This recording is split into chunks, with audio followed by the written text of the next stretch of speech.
Tanya yang ini, jangan tanya yang ini. Ya, alhamdulillah saya rasa perjalanan daripada transformasi BUMN sebagai kementerian terus kita dorong. Dimana tadi saya sampaikan tidak hanya memastikan sebagai tentu organisasi atau korporasi yang sehat yang bisa memberikan fiskal kepada negara baik pajak baik dividen, tetapi juga memastikan menjadi agent of change ya. Jadi sebuah agen pembangunan tentu yang tepat sasaran. Dan yang terakhir juga bagaimana memastikan people's economy. Jadi perlindungan kepada tentu yang lemah ya, di mana kita juga terus mendorong yang namanya UMKM. Nah, lalu turunannya apa? Ya kembali, yayasan juga kita dorong transformasinya. Kalau dulu yayasan itu kita bentuk, kita fokus karena situasi COVID.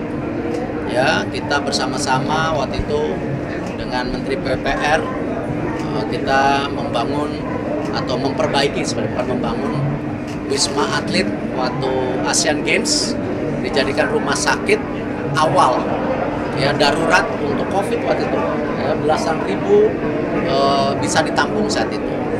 Lalu juga bersama yayasan waktu itu kita mendorong pembagian vaksin ya. Kita juga menerima pendanaan dari private sector, swasta, untuk memberi alat-alat yang dibutuhkan waktu itu. Tapi itu kan sudah lalu. Masa kita yayasan terjebak dengan situasi yang sulit yang pernah kita lakukan. Kita mesti moving forward. Nah, disitulah saya coba melakukan nih yayasan mau kemana. Ya, terima kasih saya ketemu Temasek Foundation waktu itu bulan Oktober kalau tidak salah tanggal 5. Saya diterima di Singapura, saya lalu berdiskusi dengan sahabat saya, Mr. Budiong, bagaimana ini yayasan ini bisa lebih efektif dan tepat. Lalu diskusi terjadi, beliau juga datang ke saya, ketemu, saya mengirim tim untuk belajar. Nah, akhirnya kita putuskan ya bersama Pak Safwan yang pimpinan yayasan, oke, kayaknya kita harus menjadi solusi masa depan. Ya, masa lalu COVID ini sudah, sekarang masa depan. Apa sih isu masa depan? Kalau kita lihat ya, salah satunya hijau, alam. Ya, jangan sampai kita menjadi negara maju tetapi alam kita rusak. Ya, banyak sekali makanan tersisa. Ya, banyak sekali pemborosan yang terjadi yang akhirnya recovery kepada alam kita sendiri telat. Ya, sampah plastik di mana-mana. Nah, kita coba berpikir yang kita bisa. Ya, kita bukan berarti ingin menanggulangi semua. Karena itu salah satunya bersama yayasan ini kita fokus bagaimana bisa sustainability buat tadi untuk hijau yang kita coba di situ. Yang kedua tentu yang tidak kalah pentingnya bagaimana juga pembangunan manusia. Lagu kebangsaan kita selalu bicara ya, bagaimana kita membangun sebuah bangsa tidak hanya dari tentu fisiknya tetapi non fisiknya, manusianya.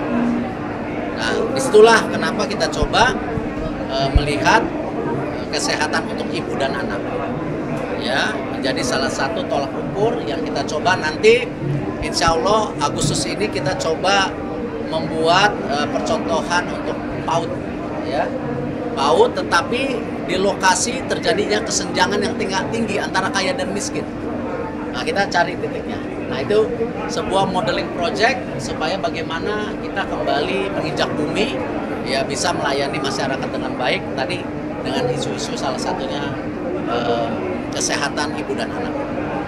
Bisnis modelnya kita diajarin yang namanya mendengar jiwa, ruang tumbuh, ini sebenarnya dari yang kita belajar dari Temasek. Temasek ini sekarang sudah melakukan kerjasama ya, ini baru saja hadir dari Sumatera Selatan mengenai pemberdayaan mangrove.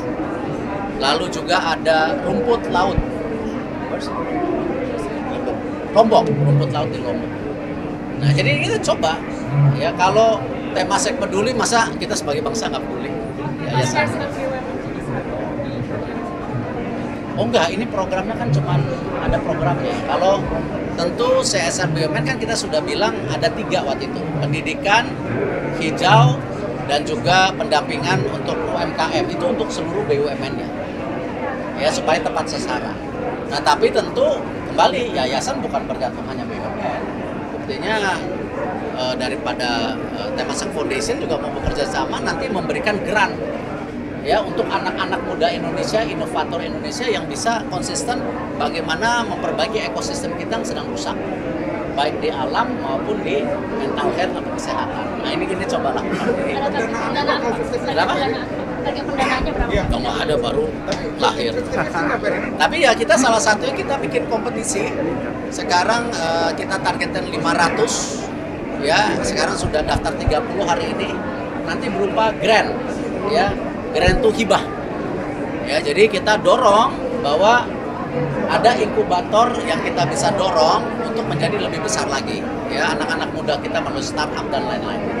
Tapi setiap program itu nanti bakal dari misalkan 50% Enggak. Tergantung dari proyek yang Temasek suka, tergantung daripada partner pihak swasta atau BUMN yang tertarik dengan programnya.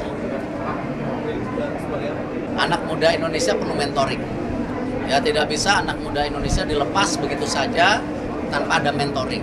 Ya, karena tentu ya mereka perlu pendampingan sehingga mereka bisa melakukan sebuah percepatan, tetapi juga melihat wawasan bagaimana yang lebih besar yang bisa mereka juga menjadi tidak justru terjerembab membingungkan, tetapi oh ini directionnya. Belajar dari apa?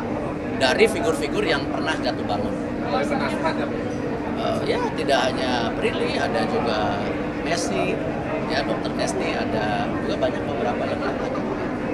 Ada yang saya kecil sampai 400 juta itu gimana Pak? Ya kita kan sudah bilang ada solusi-solusi yang kita dorong untuk semua karya.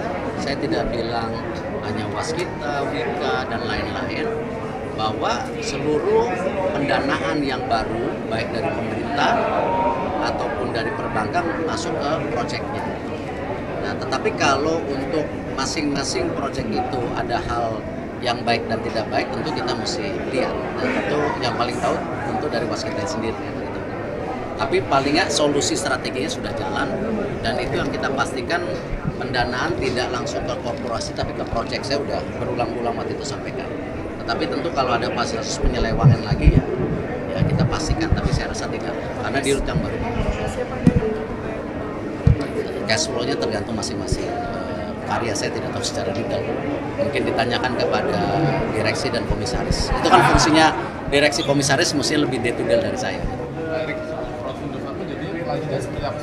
Sama kan bersama BPK kita sudah lakukan koordinasi dengan pihak kejaksaan. Ya kasus fraud ya korupsi kita tangkap gitu. Tetapi bagaimana Indofarmanya sendiri harus kita bisa kelola dengan baik, ya kita harus lakukan penyelamatan, termasuk tentu hutang vendor dengan macam-macam yang kita harus selesaikan. Lalu apa itu penyelamatannya Pak? Banyak strategi-strategi yang kita bisa lakukan. Ya kan begini, kalau masalah oknum kan bisa terjadi dimanapun, ya. Kalau dibilang BUMN tidak mempelajari, justru BUMN yang nemuin. BUMN yang melakukan investasi audit, baru kita laporkan ke BPK juga periksa lagi, ya baru terjadi. Jadi ya kembali yang saya bilang bahwa kalau kita mau baik, tidak hanya kita membangun sistem tapi membangun manusianya. Nah memang ya manusia ini yang sulit ya, kadang-kadang di semua organisasi pasti ada isu mengenai oknum yang bertanggung jawab. Tapi kan policy kita konsisten.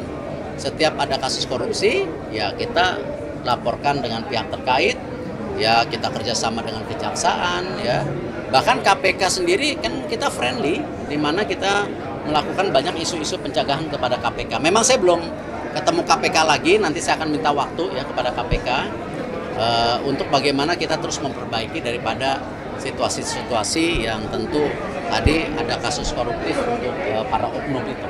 Kalau dari BUMN utang menurutnya itu berapa? Oh, saya nggak ingat. Itu kan masing-masing BUMN. Ya. Ada target penurunannya nggak Pak? Pada kasus ini sebenarnya restruknya ini berhasil nggak sih? Soalnya sampai sekarang per kuartal Ada di rootnya. Itu panggil di rootnya. Utang Itu di rootnya. arahannya seperti apa? Oh sama, kalau kita kan sudah berhasil melakukan restrukturisasi. Nah, cuman apakah dalam perjalanannya ada situasi yang kurang baik, ya silahkan tanya direksinya, ada direksinya. Restrukturisasi awal berhasil loh, ya cukup ya. BUMN punya pabrik Makasih, Mer. BUMN yang disuntik itu karena penugasan. Ada juga restrukturisasi. Itu yang kemarin saya dengan Ibu Sri Mulyani juga bersepakat, bagaimana kita juga memetakan mana BUMN yang ada di bawah Ibu Sri Mulyani, mana BUMN yang di bawah saya, kita saling sinergi gitu kan. Karena ada beberapa BUMN memang di bawah Kemenkyu gitu. Nah, kadang-kadang begitu bilang BUMN langsung ke Kementerian BUMN. Tetapi itu menjadi bagian bagaimana kita dengan Menteri Keuangan selalu bekerja sama untuk melakukan perbaikan-perbaikan. Oke ya. Ya.